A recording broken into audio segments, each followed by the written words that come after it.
Hi, this is Joe Crowder from Yuba College. I will be teaching in the fall of 2012 History 17A and 17B. If you are watching this video, you're in one of these two classes, and this video is meant for you to sort of introduce to you what it's all about, kind of, and also to let you know a little bit about myself and some of my expectations and some of my goals for the class. Okay, and joining us will be Mr. Abraham Lincoln, listening to his boombox, right? Because I have a song queued up in the week 1 modules. The Disposable Heroes of Hypocrisy, Playing Television. Comes from the album Hypocrisy is the Greatest Luxury. Came out in 1992. Michael Franti was one of the role players in that band.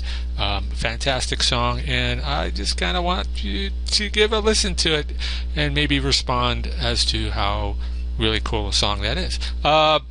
Because it's about cultural distractions. We have a lot of cultural distractions in America today. So, for example, here's this great cartoon that makes my point. If you need me, I'll be in my room watching YouTube videos, texting, Skyping, and blowing off my homework. See, what I don't want you to do is to blow off your homework. Just know what the cultural distractions are, and then avoid them. Right? So it's not too hard. For me, it's social media. I'm a Facebook fanatic. So I have a Facebook presence. I also have a blog. I have a YouTube channel. So a lot of social media for me. Okay. And I don't do television all that much, but I do the YouTubes. Anyway, just know what they are and try your best for 16 weeks to stay off of social media, television, or any of the cultural distractions that are out there. After all, it's $46 a unit, which is $138 for this class. You want to get your money's worth, right? You had to buy books. So you're probably close to $200. So, ladies and gentlemen, History 17A and B. Each one of those is worth 3 units. What does that mean? One step closer to my AA? No. What does it really mean? It means that you should be spending 3 hours per week online in class. And folks, I know how long you are online because this is an online course. Once you log in, it lets me know. Once you log off, hey, I got a stamp of how much time you spent, what you looked at, how you looked at it, what you clicked, what you didn't click. It's kind of creepy. But all in all, it lets me know how much time you spend in class. That means for every 3 hours that you're online in class, you should be doing 6 to 9 hours of homework outside of class. And for us, that's research and writing and thinking, all those kind of cool things. I would advise you, however, to get in the habit of visiting at least the discussion board every day, because I might post, someone might respond to one of your posts, those kinds of things. So let's keep that in mind. A little bit about me. I'm a former squid. I used to wear the military uniform. I've been around the world a couple of times, and I graduated after the Navy from Cuyamaca College with an associate in arts. That's down in El Cajon, California. I then went to San Diego State, go Aztecs, where I earned my bachelor's in history, up to Chico State, where I earned my master's degree. But more important, I love teaching, man. I really do. And I enjoy when people ask me the question, what do you do for a living? I tell them, I pass the torch. What I hope to do is to get you all addicted to learning. So once you know how to do research, the most key skill I want to give you, I want you to put that on your resume. I have excellent research skills. Once you do that, then you can do just about anything. You will get that love of learning once you can find stuff. This is my family, my beautiful wife, and my 2 beautiful daughters, and that's us dropping my daughter Liz off last year at Fresno State, and my youngest one is an amazing opera singer. Actually, it's kind of cool. This is me last year, also on the USS Philippine Sea, probably somewhere in the Red Sea. I taught college history aboard U.S. Navy ships. So last year I was 4 continents, 9 different countries. It was pretty cool. I had a good time. So you get a little experience with me. I also teach online at American Intercontinental University out of Chicago. So the 3 skills, if we can go over them, I want to give you research skills above all, everything that I can muster. I'm going to show you many different ways to find really cool stuff, both primary documents and secondary. I'm going to try to pass on some of those critical thinking skills, because once you start reading and comprehending and looking at what's going on, you're going to, whoa, I didn't know this, and so some synapses fire, and before you know it, you're starting to think about some cool stuff, and you're going to want to write it down. So that's basically the 3 skills that I am looking for at the end of the semester. I want you to be a better researcher, a better thinker, a better writer. Ultimately, it's about you. So, what I want you to do is, during the first week, to introduce yourself online in the discussion board. Post, why are you here? Not the existentialism kind of religious thing. Why are you taking this history course now at this particular moment in time? What are your expectations? The grade that you want, the workload, the type of assignments you think you're going to get, and then what do you want in the future? I think it's a pretty fair question. And then maybe a little bio, things I need to know about you, kind of thing. Some of you have already been around the world. Some of you might be retired. Some of you might be in the military. I should know that.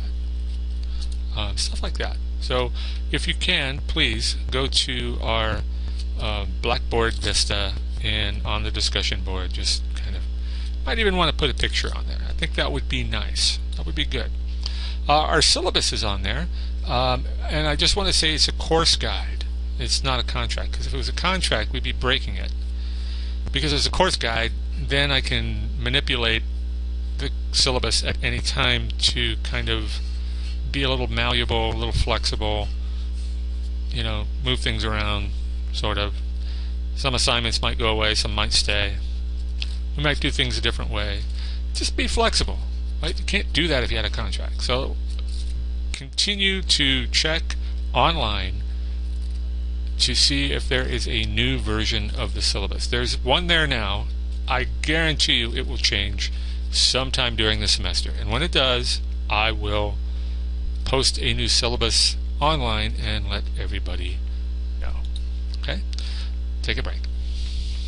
No, just kidding. Alright, so here's a cool question. If you were in math class, you do math, and so in a history class you would probably do, and then people kind of go, oh, history, yes, history. What is history? I don't think that's a very good question. I think the question should be, wait a minute, that's silly. Those people didn't have lightsabers, and what's this Death Star up there in the sky? What the? You see what happened? Here we have this painting, and these people are fighting, and it looks like the Revolutionary War. That looks like George Washington over here. A couple sabers, a gun, some bayonets, a horse not feeling very good, guy in a drum. Did it happen this way? No. I can guarantee you it did not happen this way. It did not. It's false. It's totally false. This battle, I think it's on Manhattan, did not take place this way. It did not happen this way. You see, what we have here is somebody's skewed representation of what happened on Manhattan in 1777. This is an artist. He had to think about composition and lines. So there's a strong line going this way, and then this way, and then but another one coming this way. So we have all this focus down here in the middle, and everything kind of spinning out around it, smoke and billowing in this tree and this hill. And it didn't happen this way. And I can equally say that it didn't happen this way either. Although George Lucas, who made Star Wars, said that it happened a very long time ago. So how do we know which version is correct? George Lucas version or this version? How can we tell whether history occurred this way or this way? Or none of the above? See, history is one of those funny things. And what we rely upon in history to tell us whether or not things happened the old way or the George Lucas way. And that reminds me, George Lucas makes movies. Most people learn their history from movies. So if George Lucas did this, wouldn't this be correct? Did not Abraham Lincoln fight vampires with a battle axe? Come on. That was true. No? If we move on, I want to talk about Edmund Morgan on CNN a couple years back. They had him. He's my favorite, one of my favorite historians, and he's written a lot of books, and mostly about the Civil War, the slave institution, and the antebellum South. And anyway, they were talking to him about if Abraham Lincoln were alive today, would Lincoln be happy with the political discourse that's going on? And Edmund Morgan, live on CNN, there was no editing, turned to the journalist, whoever it was, I don't remember, and said, that is a bull question. Just like that. I was like laughing. It was so funny. Because it is. We can't go, well, for example, here's Lincoln with the boombox, right? We know that this is just as ridiculous as the George Lucas version of the American Revolution. Because with the Abraham Lincoln boombox, we are inserting into Lincoln's time a 20th, 21st century invention. And what Edmund Morgan was saying is we cannot take Lincoln and bring him to the 21st century, just like we can't take 21st century gadgets like a boombox and put it on Lincoln's shoulder. It's out of context, it's out of time, it's anachronistic is the key word. So what is this history that we have? Is it just make-believe? I think not. Here's something from William Nolte, Rethinking War and Intelligence, which came out in 2005. And it came out in a book, it was a chapter in a book called Rethinking the Principles of War. And it's something that I often talk about. What is a fact? What is a perception? Because oftentimes the way we perceive things, even if we perceive them incorrectly, still become a fact. But wait, then it's not a fact, it's false. Here, let me show you what I mean a little bit.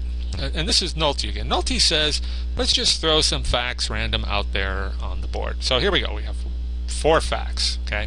And they're just kind of scattered. And one of them might represent Washington losing at Fort Necessity in 1754. It happened. It's a fact. We know it did. A lot of people writing in their journals and their entries, a lot of newspaper accounts of this. It's true. Washington was nearly captured on Manhattan in 1776. This is true. Many people living in Manhattan were writing about it. Again, it made the newspapers. George Washington wrote about it in his own letters to many people. Washington froze at Valley Forge in the winter of 1777. Very true. And Washington won at the Battle of Trenton on Christmas Eve. All of these are true, but these are just facts. And what Nolte says is that it's not just the facts that are important. And he pointed to the 9/11 Commission report, which said that there was a failure to connect the dots. Ladies and gentlemen, this is what historians do.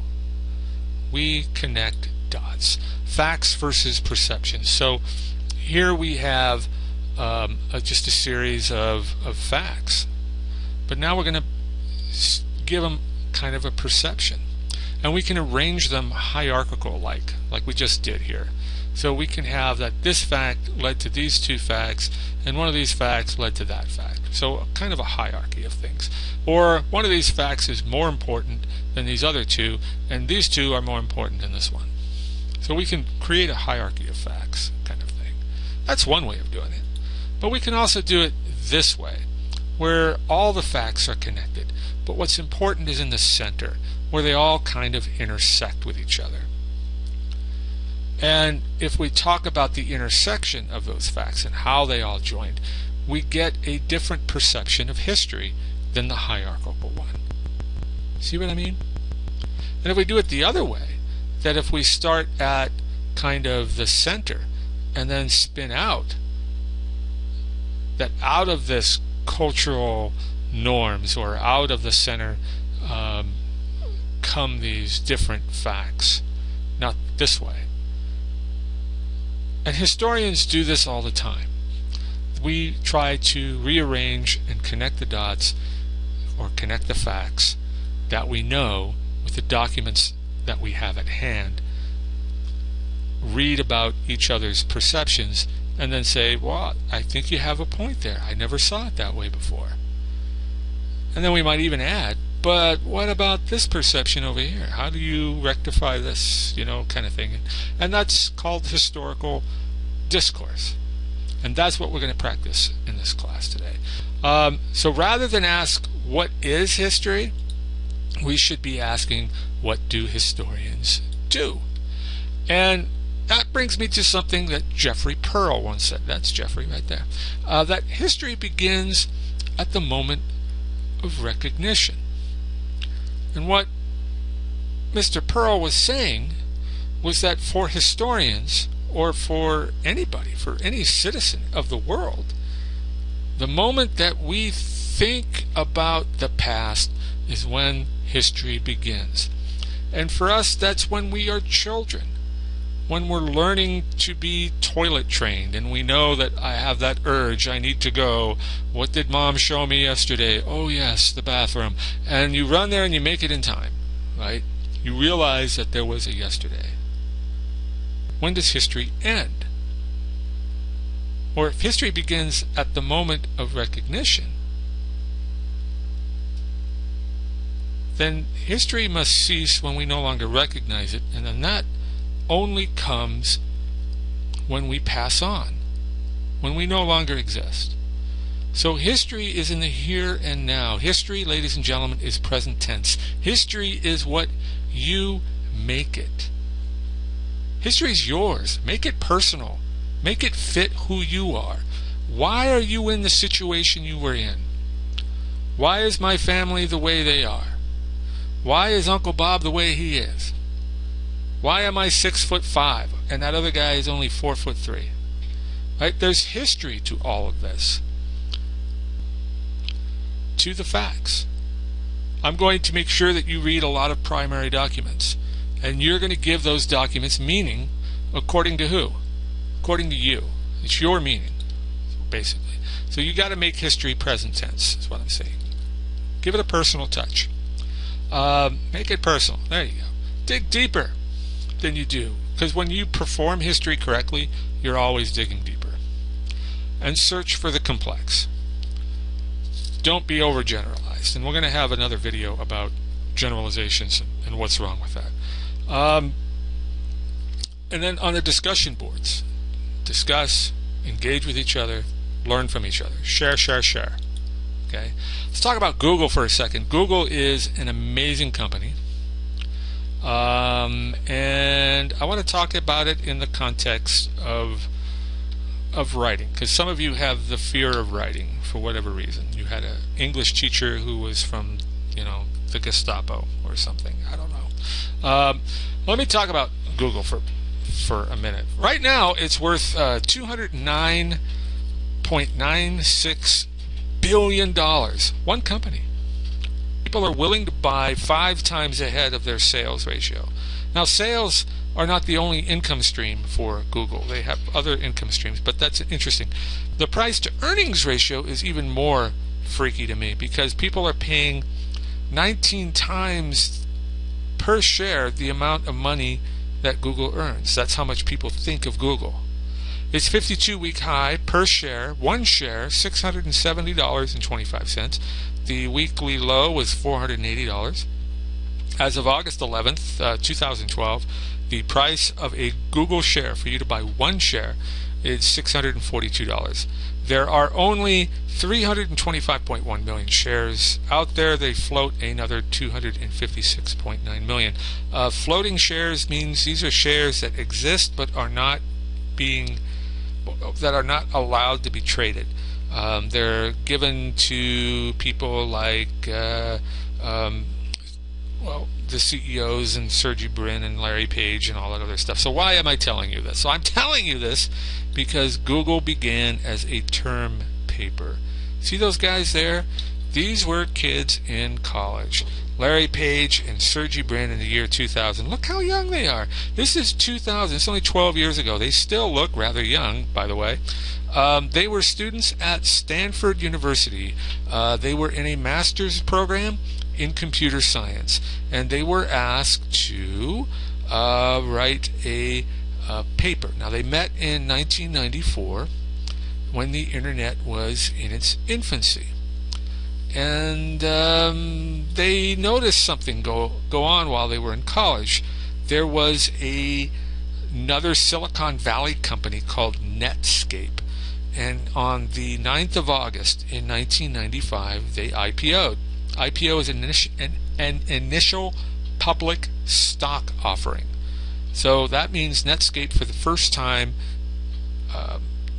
asked people to give them money, and then they would give a share of the company. The company went public. And initially, they started on that day, 9th of August, to sell shares at $28 a share. By the end of the day, the price of the share had gone up to $75. By the end of the day, in one day, Netscape had raised $3 billion. Now, this did not escape the attention of Larry Page and Sergey Brin. It didn't escape the attention of me either.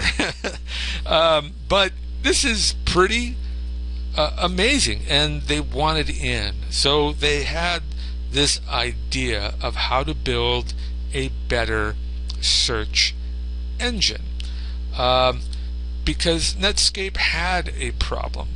It had this great access to the internet, and people were going to Netscape to get access to the internet, but Netscape couldn't help people find what they wanted to find.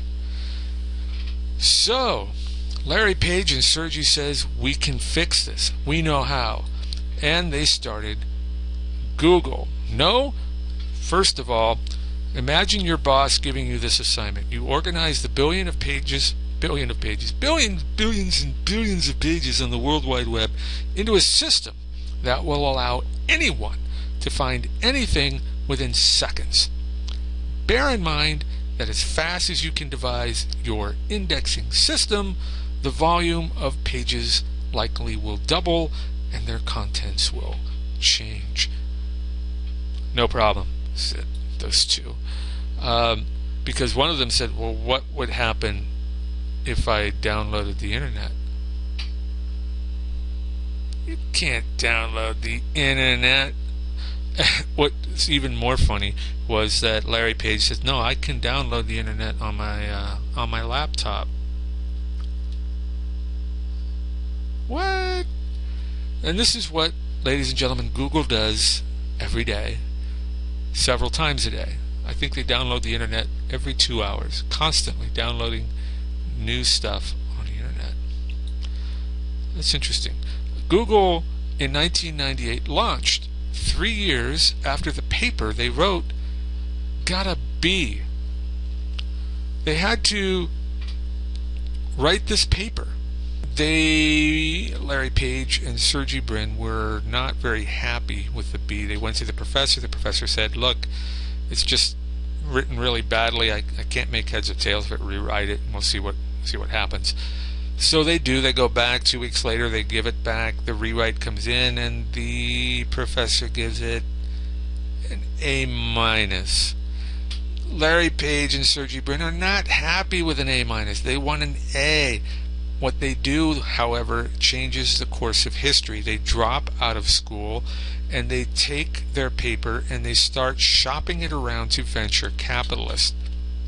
6 months later, they still do not have any money. Nobody's jumping at the chance to build a better search engine. And Larry Page and Sergey Brin are convinced that Google can do it. Why are they not attracting the money? Someone took a look at their paper, a venture capitalist, by the way, gave the paper back to them and said, look, I think it's a good idea, but you need to rewrite this. Larry Page, Sergey Brin look at each other. Again? Yes, again. And so they write it in more business-friendly ease so that the venture capitalists know exactly what they're getting their hands on, and they finally score enough money to open Google up in 1998 in a Palo Alto garage. No, you are not going to be the next Google. But writing, ladies and gentlemen, is a foundation. If you cannot write clearly or concisely, you're not going to get the big bucks. Corporations today are looking for people who can research, but also for people who can communicate. And how do people communicate in the corporate world? Emails, PowerPoints, presentations, written papers, through research, knowing how to cite, knowing how to do all that is involved in conjugating verbs correctly. All of this is a foundation toward writing. Let's keep that in mind. Writing is a skill we'll practice in this class. I want to give you another recent example, a little bit more recent. This is March 2012. This guy, Greg Smith, also a Stanford college grad, a mathematician, by the way, brilliant, went to work for this guy, Lloyd Blankfein, who is of the Goldman Sachs. He's the CEO for Goldman Sachs. Greg resigns from Goldman Sachs after the banking scandals of 2008 that plunged us into the current recession we are in now. Thank you very much. Now, Greg writes a resignation notice. So what? Well, it cost Lloyd Blankfein, by some estimates, $2 billion, because this guy, Greg Smith, wrote and then published his resignation notice in the New York Times. And it was such a good piece. Well, good according to the New York Times. It was a scathing piece according to Lloyd Blankfein. Basically, he said what Lloyd Blankfein and other people at Goldman Sachs are doing is robbing their customers blind. And I just can't take it anymore. That's not why I got in this business. And so that resignation that resignation letter cost Lloyd Blankfein's CEO of Goldman Sachs, the stock the next day dropped $1 billion in value, and then it has been a blow that the CEO has yet to pull himself out of. So again, if you write well, you can make money. If you write well, you can cost your boss some money. Some kind of justification, coolness in that. I don't know. writing is cool, so we're going to practice it a little bit. Your textbooks, Eric Foner wrote them both. So if you're in 17A, you're going to get Volume 1, and if you're in 17B, you're going to get Volume 2, and this is what those covers look like. In the 17A class, you have a Frederick Douglass book to buy. Get the correct edition, because there are essays in there that I want you to read, and there are articles and reviews in that Andrew and McFeely, who are the editors. So this is the edition I want you to get. There are article and reviews in this book. Andrews and McFeely are the editors. Their names are right here, William Andrews and William McFeely. It is the Norton Critical Edition. This is the one you must get. Don't get another one. This one, because it has essays and articles inside it. So you'll get Frederick Douglass's autobiography, but you'll also get essays and article reviews, and some of those I want you to read. So get this one. Don't get another one. In the 17 Bravo class, Pauli Murray wrote a book called Proud Shoes, The Story of an American Family. This is the book. This is what it looks like. There's only one paperback version, and this is it. So you can get going on this and get this book if you don't have it already. I want you to read the intro and chapter 1 by the time we get going in class next week. Okay. Best way to reach me, email. This is my school email address, jcroller@yccd.edu. If that's not working, you can try me here at yahoo.com. That's it. That's all I've got for now. We'll talk soon.